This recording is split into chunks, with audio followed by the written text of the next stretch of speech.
लड़का और दयालु भूत।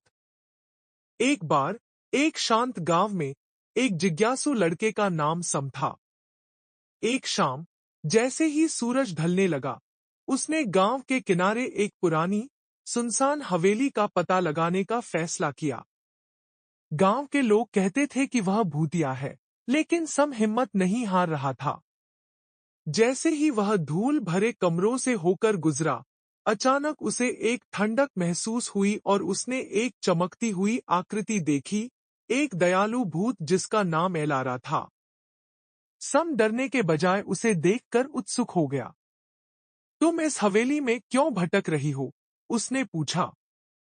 एलारा ने साय किया, मैं सालों से यहाँ फंसी हुई हूँ, क्योंकि मुझे अपने प्रियजनों को बिना अलविदा कहे छोड़ने का पछतावा है। लड़के के दिल में सहानुभूति जाग उठी और उसने कहा, तुम्हें उन्हें बताना चाहिए कि तुम अभी भी उनकी देखभाल कर रही हो।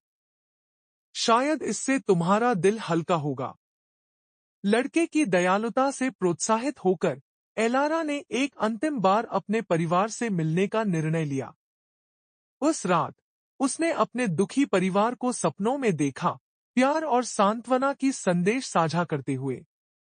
अगले दिन सम ने उसके आत्मा को हल्का और चमकीला पाया।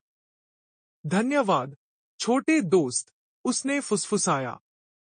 तुम्हारी दयालुता के कारण मैं आखिरकार मुक्त हो गई।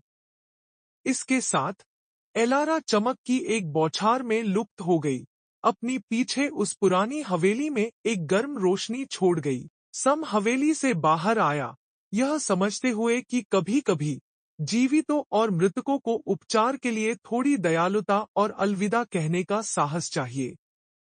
उस दिन के बाद उसने एलारा की कहानी साझा की, दूसरों को याद दिलाते हुए कि उन्हें अपने प्रियजनों की कदर करनी चाहिए, क्योंकि जीवन अनमोल है और प्यार जीवन और मृत्यु की सीमाओं को भी पार करता है।